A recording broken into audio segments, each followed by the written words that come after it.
Hang on, don't unsubscribe just yet. Just hold on. I'm not quitting. If you want to unsubscribe after, that's perfectly fine.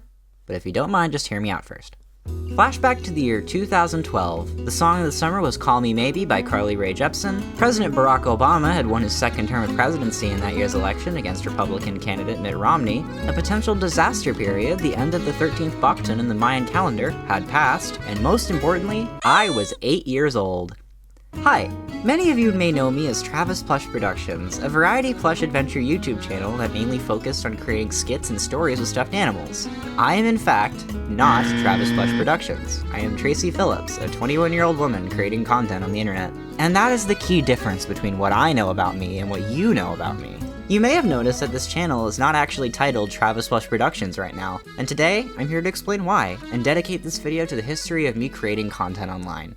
When I was very young, I played this game called Webkinz. This game had completely overtaken my life as a kid.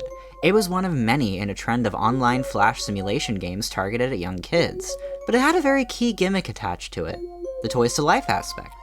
When many hear the term toys to life, they likely first jump to something like Skylanders, Disney Infinity, or Amiibo. However, this was my first exposure to the genre. The game would require you buying one of the plush toys in a physical store or online, removing its hang tag and opening it to find a digital code you could enter in the web game in order to take care of your new virtual pet. And this was what got me into plush collecting. Webkinz plush collecting was something I'd obsessed over for a few years. I even had the little Hallmark Webkinz punch card that every time you bought one, you would get a stamp in your card, and once it was all filled up, you got a free one. One of my first, and admittedly one of the few Webkinz I remembered getting, was when I received the Key Lime Dino Webkinz from my late great-grandmother for my birthday. She often didn't really get us toys and expensive gifts as she didn't have a whole lot of money. It usually came down to candy or a $5 fast food gift card. However, she did pull enough to get me this, and I was incredibly grateful at the time. That definitely is one of my most cherished memories with her. Needless to say, Webkinz meant a lot to me. I unfortunately don't have any Webkinz anymore, as I ended up donating all of them to a local elementary school in my hometown quite a long time ago, at my mother's suggestion, which as much as I was sad getting rid of my toys, she was definitely right, and a lot of kids would be more happy with them than me. By the time this hyperfixation had left my life, I had nearly 100 of them, and in many of my oldest videos, you can spot them in various places. Why is this important? Well, as any child with lightly monitored internet access at the time, albeit limited to a physical Windows 7 computer as opposed to a smart device, I like to look up random shit. I knew there was a wider internet out there, and when searching around for various Webkinz related things online, I discovered YouTube. While initially I had found standard content relating to the game, such as re-uploads of the various monthly music videos they made for it, which are something I love to go back to if I'm indulging in some childhood nostalgia, I was actually very pleased to see they still make these, even if it's in a smaller capacity. Webkinz is surprisingly one of the only games in its genre that actually attempts to preserve its legacy on top of advancing forward, and I think that's extraordinarily special. I couldn't be happier that a game I loved so much as a kid does this kind of stuff. Looking through the content on YouTube related to Webkinz, I discovered something that would change my life forever. I discovered plush videos. No, it was actually not any of the most popular plush creators that introduced me to the genre, not SML, Cute Mario Bros, Luigi Fan Quadruple 01, etc. While I did eventually discover these channels and go on to admire their work, mostly, it was far from my first introduction to plush videos. Webkinz plush videos only lasted about as long as the game itself did in the wider sphere of pop culture, but no creator did it like Starry Star 33. Her most popular upload has nearly 1 million views, so chances are you may recognize them, but these videos, among many others by smaller creators, really introduced me to the idea of playing with my toys but in front of a camera, as you could really communicate to others what it felt like imagining that these dolls were doing more than just flailing around. Plush videos were unique, as you could tell the stories you imagined in your head when playing with the toys, through the lens of a camera, and that was something really special. Unfortunately, Starry Star 33 has not uploaded a Webkinz plush video in over 15 years, and her last upload was 8 years ago, and she sold off her Webkinz to her fans and followers. I have absolutely no idea where you are, Starry Star 33, and while it was the collective effort of the late 2000s/early 2010s Webkinz plush video community that introduced me to the genre, I have to thank you. I have absolutely zero idea where I would be without these videos, because if I had not discovered and fallen in love with the concept through them, I have no idea where I would be right now. I have no idea if I would even have a passion for filmmaking or even entertainment. The butterfly effect that this had on my life was astronomical, and I could not be more grateful for it. Random side tangent, when I was researching this video, I found a really old video that was just one I just remembered of these two like Webkinz cooking food. I saw at the end of the video in the credits that they had a website linked, and I was like, I wonder if that website's still active. So I decided to type the link in, expecting it to lead to like an error message, and it's still up. Look at this shit. This website is fucking ancient. It's all in Comic Sans. Homepage, scrapbook, like look at this. This is fucking awesome. Oh my god, they have a Twitter. Oh, it's tweeting out. Television room, this is so cute. Oh, I love the blog era of the internet. It's so humble. Man, last post on this blog was in 2010. That's crazy. Riel and Sydney, you two were a butterfly effect to make my life better. Thanks, guys. Having watched and enjoyed Plush videos sent me on quite the journey. I was a very, very young child at the time. I was no older than 5 years old when I discovered Plush videos, and I had no idea how to make them and upload them to YouTube, even though I so desperately loved the concept and wanted to make them.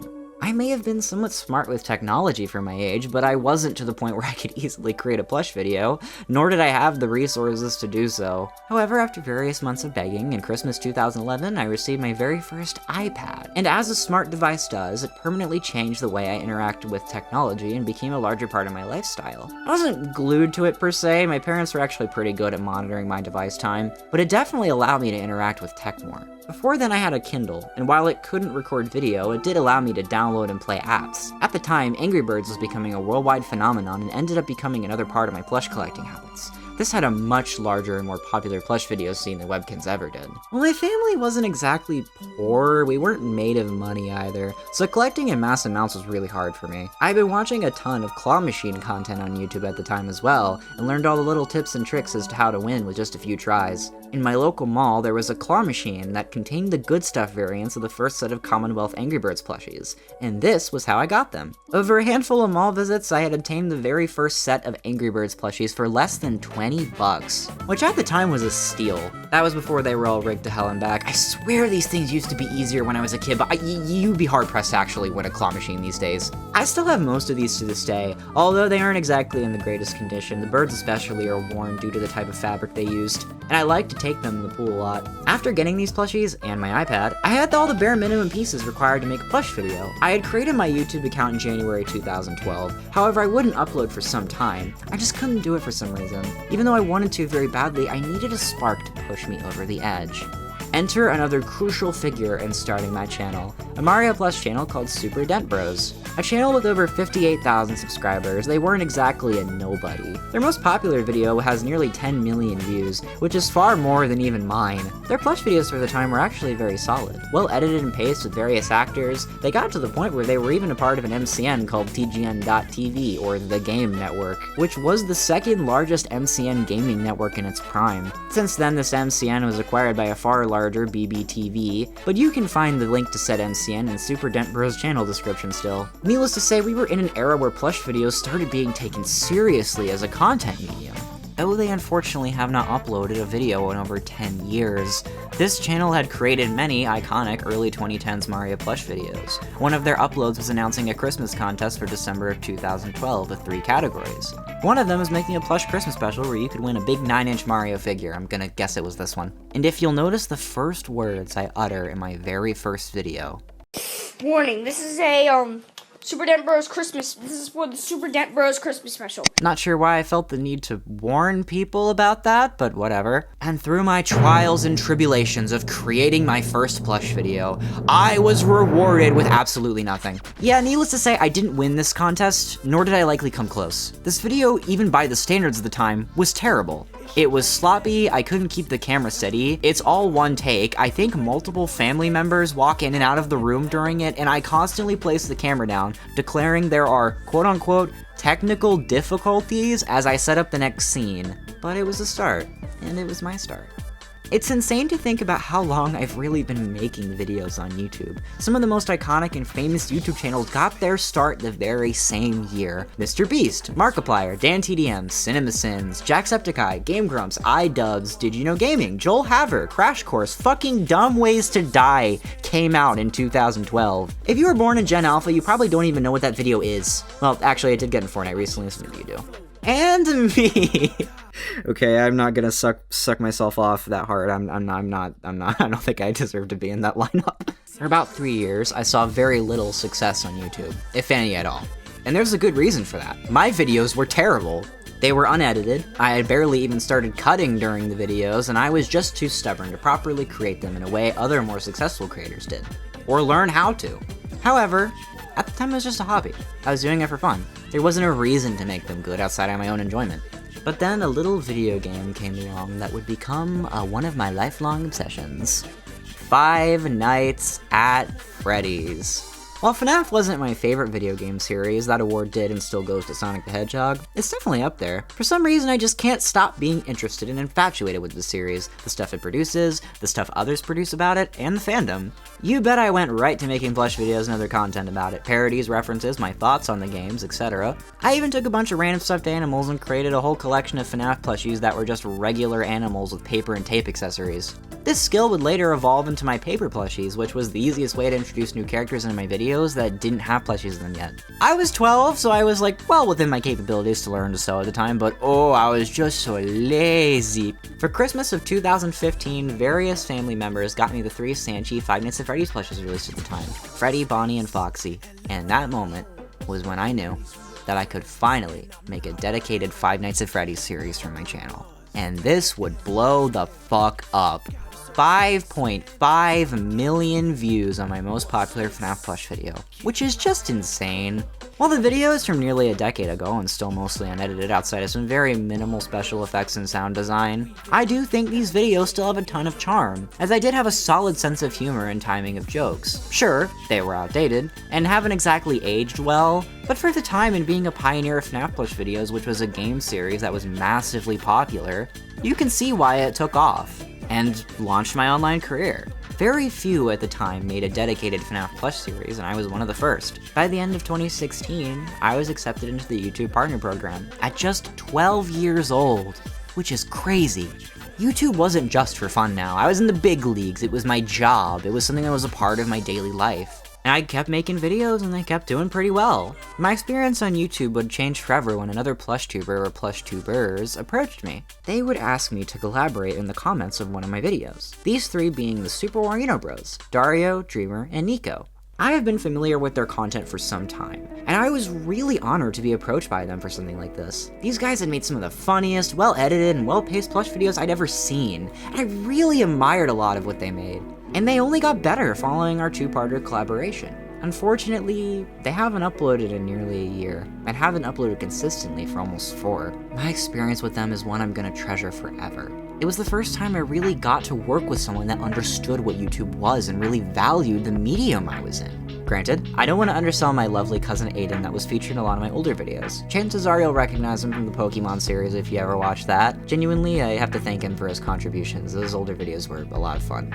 The way me and the Warino Bros contacted one another was on the website Google Hangouts, and using it made it very easy for us to find each other through our attached YouTube channels. And Google Hangouts was the key to discovering and connecting with the larger plush community. The first true breach into finding other plush tubers was when I randomly was added to a chat with Five Nights at Frokies, Masa777, and Plushie Productions. And that was really when I started to take YouTube seriously, because we formed a community. The 2017 to 2019 Fnaf plush community was truly a special era in my life. Collaborating with these people and getting to make content together was what was able to push me through what was admittedly a very emotionally empty and depressing set of middle school years. While I'm not gonna act as if I was completely miserable at the time, and people in my life did lift me up that were offline, there was a reason my happiest moments were what was caught on camera. I was very empty, lacking any sense of real identity, and felt very isolated and alone, especially because I made a crucial error of telling a kid I had a popular YouTube channel that was focused around plush toys, effectively making me a spectacle, if not an outcast. I do appreciate the people who were able to see past that and still be my friend, but I can't pretend this fixed all my issues. Those issues were due in part to my intense gender dysphoria. Thanks for that one, brain. After this era of plush tubing dissolved, with a lot of the figureheads either taking extended breaks or quitting, I was one of the only ones left. I had to pick up the slack.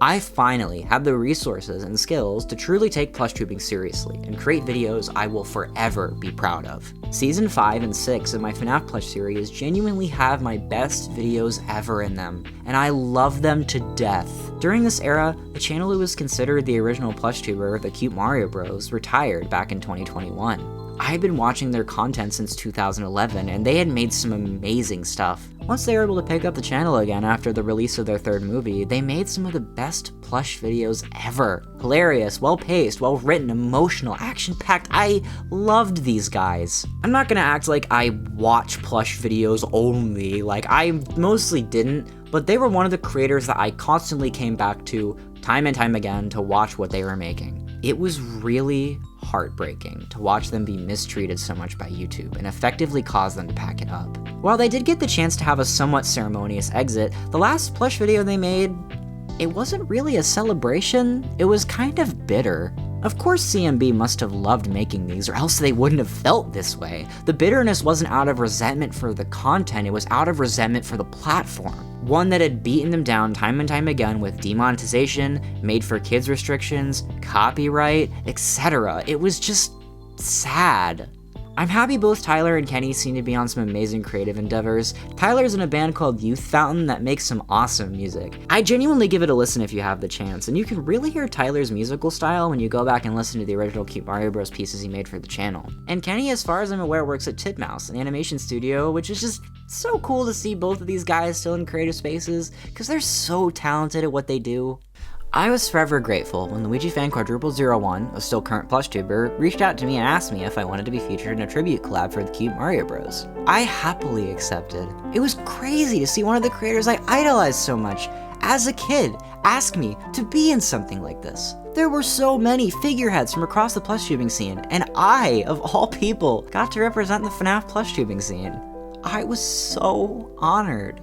It was made even more rewarding when everyone featured in that collab was permanently added to the immortalized Cute Mario Bros. Channel page. Like, this was so cool. This was just really special. Getting to see these two, people who founded my medium, get to laugh at my segments on this collab, I gotta admit, I got really emotional. Since then I amped it up. Bigger videos, more of them, longer, huge, overarching emotional stories, massive action scenes, bothering to properly weave and connect the nonsense FNAF stories I made as a younger kid into something that, while it's far from perfect, it's something I'm really proud of. I've been able to break out of my genre too, networking and meeting creators that have become some of my closest friends. I'm not just a plush tuber anymore, I feel like a real fucking YouTuber, and that's something I want to hold on to because so few get the chance, and I'm so incredibly lucky to have everything I do, such a rich history, and being able to deliver so many stories that I've been told have gotten people through hard times, made them laugh,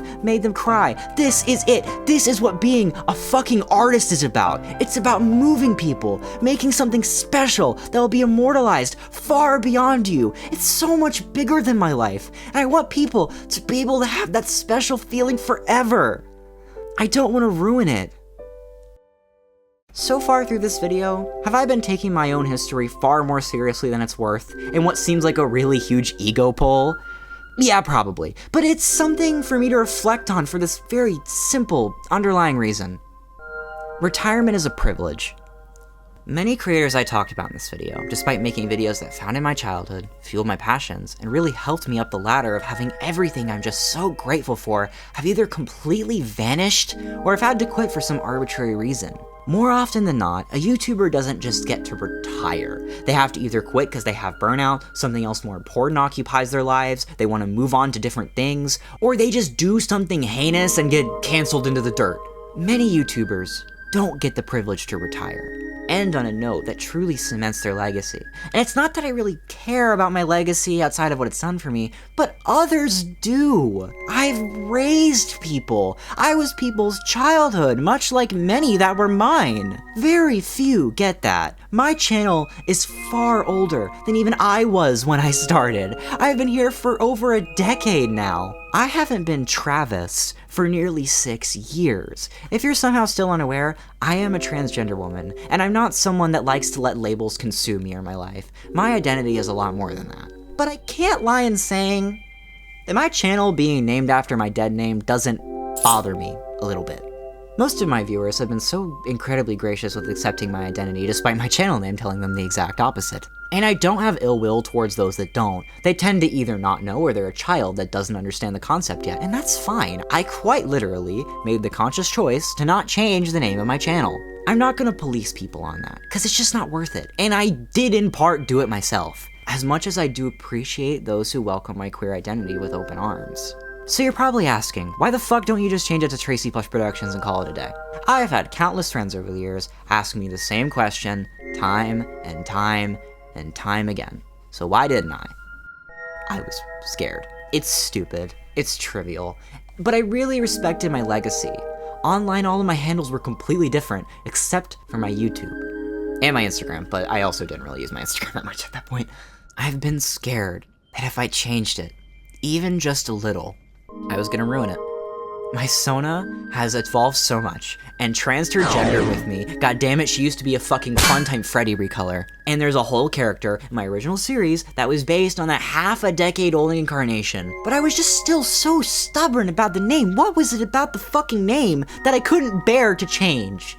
I think I just wanted to properly finish what I started first. And with Fazbear Finale, ending my Fnaf Plush series that's lasted for 10 years, I finished it. So now what?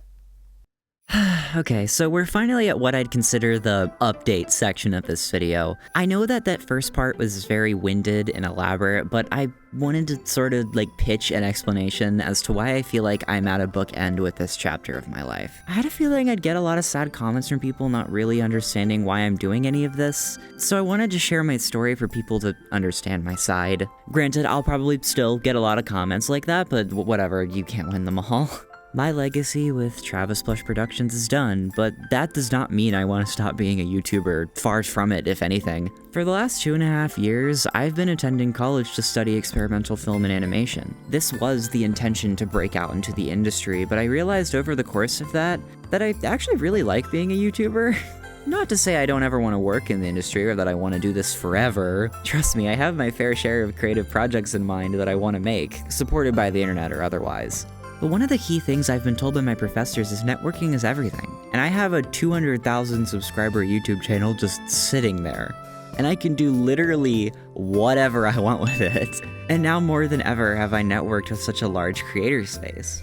I am an artist just as much as I am a content creator. And I just want to make shit I'm proud of and that is able to like move people, whether it's just through being happy or being like emotionally attached. And I did do this, like I've been doing that for years with the plush videos, but I think I want to make something new now. I'm ready to move on. So what am I actually gonna be up to? Currently, the channel has received a complete rebrand under the guise of Spacey Tracy. Ain't that little title cute? I like that. I did have a lot of thought in that one. On this channel, I'm going to be creating retrospective content. For the last few years, this content has become the new admiration for something I really want to do. Just as much as plush tubing was in my childhood, retrospective content is something I'm passionate about in my adulthood. I like this genre for its non-fiction qualities and being able to just talk about literally what I want. Sky's the limit with this. I'm gonna really go all in with my creative flair here. If you've seen the playlist spaced out on my channel, now renamed to Spacey Tracy Season 0, all these videos have been me experimenting with the waters and making this kind of stuff. And I want to go headfirst into making bigger, better, and more fulfilling videos. In all honesty, this channel shift has been in the plan since the end of 2022. It has changed quite a lot, but I've had this goalpost in mind for some time now. So yeah, that's the plan for what's happening over here.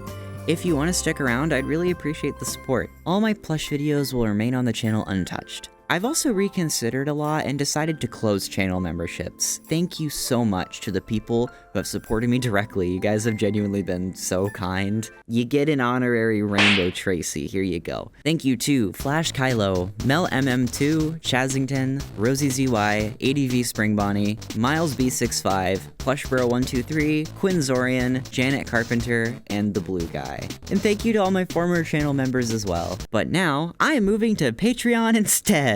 It's $5 a month to support me and become a space cadet. You get access to videos early uploaded there, as well as previews, updates on what I'm doing. I think I'm gonna do like a monthly newsletter kind of thing, among a ton of other things. Hopefully I'll be a lot more punctual here than I was with the memberships. I apologize if I under-delivered at times with them, as I've just been on such an up and down burnout the last year with the movie. In fact, I already have a preview to my first video up on the Patreon early, so if you want to take a look at it, go over there. Go, maybe give me $5 if you got it. Don't feel obligated. It'll come to YouTube soon.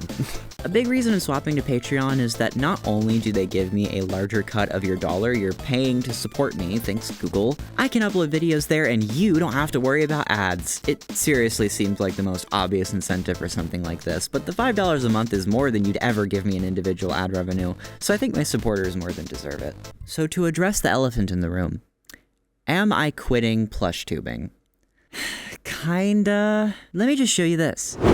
I'm starting a brand new second channel called Tracy's Plushverse. Here I'm gonna be uploading merch review content, talking about my collecting habits. I do want to do some merch-focused retrospectives, and that'll probably just be more focused on like consumer pop culture in general. And lastly, plush videos. I can't promise I'm gonna frequently upload plush videos on here, cause now more than ever, I really want to get weird with it. I have a plush video currently in the works that is probably one of the weirdest ones I've ever done. They're certainly not going away completely, but they'll be something I do more for fun now. This is a much more low stakes for fun channel in general as opposed to Spacey Tracy, which is gonna be a lot more focused and refined on what I upload. I have my first video out now, and you can expect more coming soon, so go ahead and subscribe. This channel is also going to coincide with my Patreon, so for $5 you get access to 2 channels in 1. So how about the plush video projects currently in limbo? Alright, to like level with everyone, most of these are effectively canceled. I had a lot of fun making the series I'd been working on, and I'm really sorry to those of you who were excited to see how they ended or how they started. Maybe for the Patreon, I'll decide to share some details of what I had planned for these series. For free, by the way. I'm not going to be paywalling that. But yeah, I'm just ready to move on, and I absolutely cannot make plush videos reliably like I used to. I'm in my own place now, and just can't take most of my plushies with me, nor commit the time to juggling so much. These videos take a lot of time, and with how much I've refined my style now more than ever, do these videos just take longer to make. I can't do everything at once. However, I do have one plush video series that I am planning to make. I am officially greenlighting a full season of Invade the Plushverse.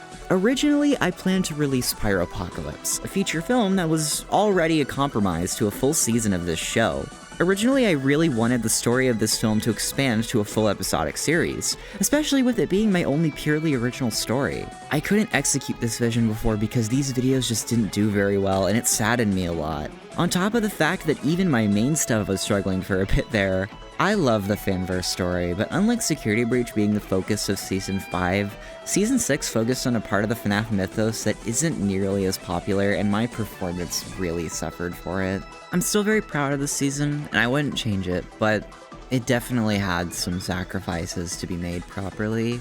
I think people tend to forget that purely creative fields on YouTube are a bit of a gamble, and when you're dealing with the plush tubing niche, in the modern day, it's even more so the case. Pyropocalypse just was absolutely not gonna make the date I wanted it to. I'm very burnt out on features after the last one, and I'm gonna need some time before I do anything like that again. Another opportunity came up too. Recently, a longtime friend and plush tuber returned, being Five Nights at Frokies. He was the major inspiration for this series to begin with in this era of plush tubing in general. It coincided and tied into his stories, so we'll be collaborating quite a lot on future videos, both in Invade the Plushverse and in his stuff. It's gonna take quite some time for episodes to start releasing, as I really want to make this the best it can be, and give Invade the Plushverse a whole new coat of paint. On top of the fact that this is a passion project and far from my main gig anymore, so it's gonna take a bit. I promise it'll be worth the wait though. I'm starting to write episodes as we speak. So that's about it. You can unsubscribe now if you really want to. I'm kidding, but thank you guys so much for the support over the years. I can say that I finished up this project. Travis Plush Productions has retired and closed up shop, but it ended on a really sweet note.